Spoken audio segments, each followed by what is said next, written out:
The truth about living in Dubai.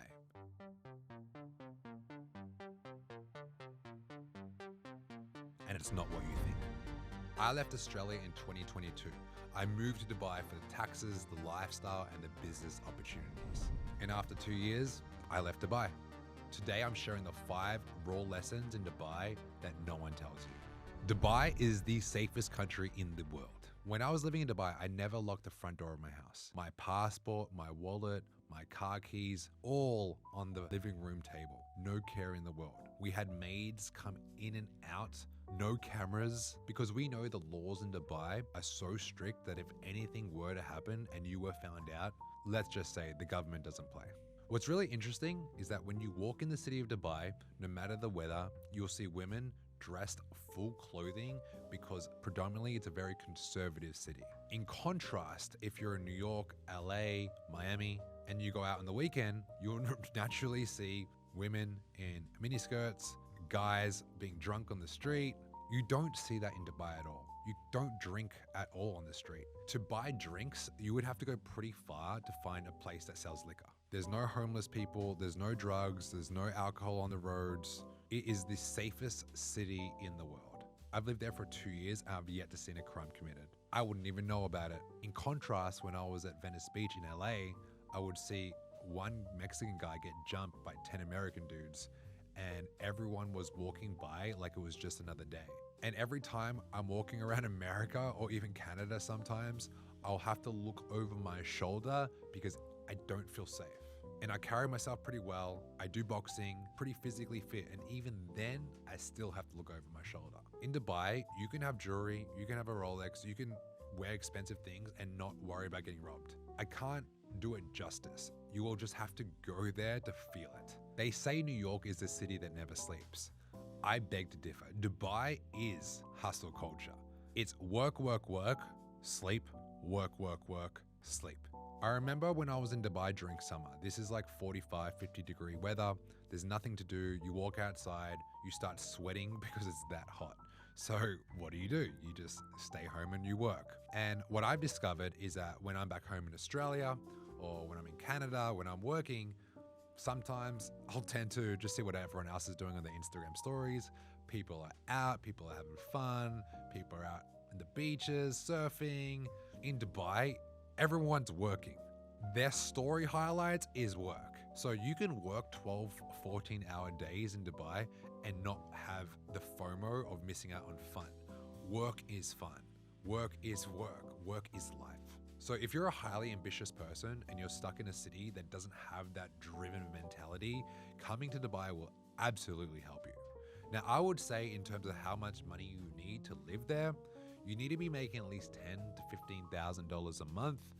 Otherwise, you're going to find it really difficult just to live. But when you do get there and you have the money, it is impossible to fail. I operate from the principle of time is money. So I don't clean because I'm lazy. I don't clean because I don't have an ROI on my time. So hiring a maid for less than $15 an hour to clean everything in my house, from folding my clothes, from doing the laundry, even teaching her how to prep my food, macro specific, saves me a ton of time. It helps the economy, it helps me with my mentality, it helps me with clean space, and it just is a no-brainer when the system is set up for success like that. I don't even grocery shop. I order food to my door, it comes to my door 25 minutes, fresh, organic, amazing foods to help me with my fitness journey. I specifically remember a moment where I grinded so much. We had a big month in business. I only trained 3 times in that month, and I got so unhealthy that I almost collapsed in my living room. I remember ordering an IV drip to my door. So a nurse came in within 6 hours with an IV drip to get some micronutrients in my body because I couldn't move, I couldn't eat. I don't think I could get that quickly in different cities in the world. My girlfriend at the time had an eye infection and it got worse and worse every hour that went by. Instead of going to the doctors waiting, we hired a nurse to come in and check on her eye. We got a diagnosis, we got a next appointment. Things happen quick. I've never been single in Dubai, and I will say dating is tough. Through what I see with my friends, through what I see just being around, I would say it would be very difficult if you're looking for love. If you're a woman looking to go to Dubai and you want a free ticket and you want to get on the yacht, I mean, you kind of know what type of photos to post. That goes without saying. But if you're a man trying to date in this market, my God, you better have lots of money because that's what they're coming for. True romance is not in Dubai. I don't see it. Unless you are born in Dubai and you're an Emirati and you have family and your dating life is through your own social networks, I guess. But for expats or people that travel, I would say it's extremely difficult. I'll paint you a picture. I like to get up pretty early, 4 o'clock in the morning, 5 o'clock in the morning. I like to go for either morning walk or morning run. As I'm going down my elevator, which is like 40 floors, I will see people at the bottom floor, women, in high heels, dressed to the nines at 4 in the morning. They're going up in high heels, long hair, nails done, makeup ready. They're going up to work. I'm going down for a run. My brain is thinking haram, haram, haram the whole time. Just to paint you a picture, that is pretty much Monday to Sunday. Every day is like this. I think you get the picture. I would say dating a girl outside Dubai and bringing her there, visiting the Burj Khalifa, visiting the Museum of the Future, going to the Atlantis Adventure Park, that is absolutely incredible, especially if you're a foodie. But if you're trying to look for love, Dubai is not the place. Friends and networking. I don't think I would be living in Dubai if I didn't have friends there. It's really hard to get into social circles. I'm not a type of person that goes to clubs or bars to meet people, not my type of thing. I'm in a very niche space in my life where I meet up with entrepreneurs that are doing the same thing. I like to go into rooms where I'm pretty accustomed to who's going to be in there. That's just me. So if you are looking to network, there's plenty of events, workshops, seminars that you can go to. I will just make sure that you book them in advance before going. Summer is not the best time to make friends or have a network. Everyone leaves in summer, typically between anywhere from May to about September. Probably not the best place to go. But I do have a lot of fitness friends there, entrepreneurs that are there. We always catch up every weekend. It's like you get your Friday, Saturday, Sunday hit of socializing and then Monday to Friday grind. And that was a perfect blend for me. I did that for 2 years straight and that worked for me. Gyms are amazing in Dubai as well. If you want to meet people at the gym, you can definitely do that. I go to a gym called Banus. It's like $50 a drop-in, probably the most expensive gym I've ever been to, but it's probably the most wealthiest gym I've ever been to. You'll pull up at the front and you just see a line of supercars from Lamborghinis, G-Wagons, Ferraris, McLarens, you name it, they've got it, okay? So when you go in there, it's all luxury. But there's other gyms like the Warehouse Gym that you can, more of a CrossFit type of style gym, more like fitness athletic type of vibe. Banus is more bodybuilding. You'll see a lot of famous influencers there. So maybe your favorite influencer, you'll probably see just lifting right next to you. Like I saw Mike Thurston there. I saw a whole bunch of bodybuilders there. It's a place where people go out and vibe for sure. Now, the real reason why I went was taxes. I mean, at the time, there was 0% tax. So if you are making money and you are a business owner, rather than paying 30 to 50% tax, depending on where you live in the world, I mean, there's a real good opportunity to pay 0, okay? So that's not me breaking the law, that's using the law in my advantage. I'll give you a picture. So back in 2021, I was living with my brother and something came in the mail and it was a $41,000 car fine. And I thought to myself, how is that even possible? So I went through all the line items and I found out all the fines were going to a company's name that I no longer run from 5 years ago. And company fines in Australia are like 10 times more than a fine in a personal name.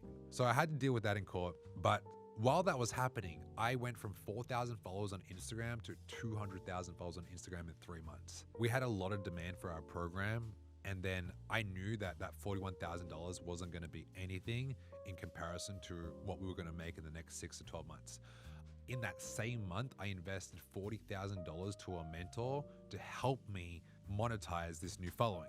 So a lot of stuff was going on. And I thought to myself, if I'm going to have to pay the $41,000 fine, I'm going to invest another $40,000 in coaching, and I'm going to make, what my mentor said, $100,000 a month. If all this was happening, I need to not pay $50,000 to the government.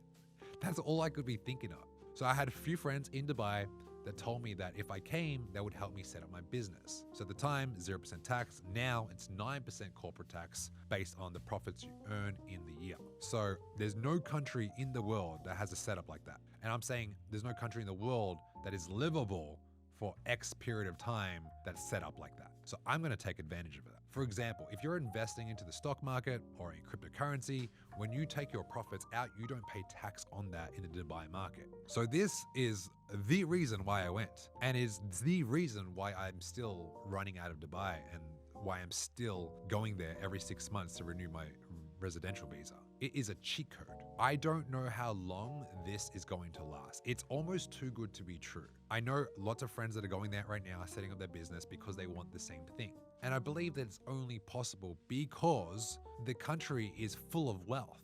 There is one king, and that king doesn't need more money. I feel good going to a rich country when I know that they're not trying to bleed me for every dollar I make. I feel safe. I don't feel that in Canada, America, or Australia. I feel like someone's always trying to take money off me, not in a good way. Okay, so it was a no-brainer. Now you might think, why are you leaving? Building a family is one of my top priorities in life. And the longer I stay in Dubai, the longer I delay that journey. Whether that's a story I tell myself, or whether that's a limiting belief, that's another story for another day. But what I've seen going around the world, a lot of people don't move to Dubai because they have family. They have beautiful kids, beautiful partner, they have a mortgage, it doesn't make sense. They have so many real estate assets. It's almost impossible to get to Dubai without moving their whole family and shutting down all their real estate investments because, if you want to go to Dubai just to not pay tax, you have to cut off a lot of loose ties that you have towards your country. So on one side, want to have a family one day, or do I want to just be super ultra successful? I believe I can have both. This video is to tell you my story, to tell you through my lens of what it was like living in Dubai for the last 2 years. All I would recommend is that if you are a business owner, I would definitely go there first or have some people that have lived there. So when you get there, you can make a more educated decision. Now, if you're a startup business owner, I think it's an absolute no-brainer to go there and start up your business.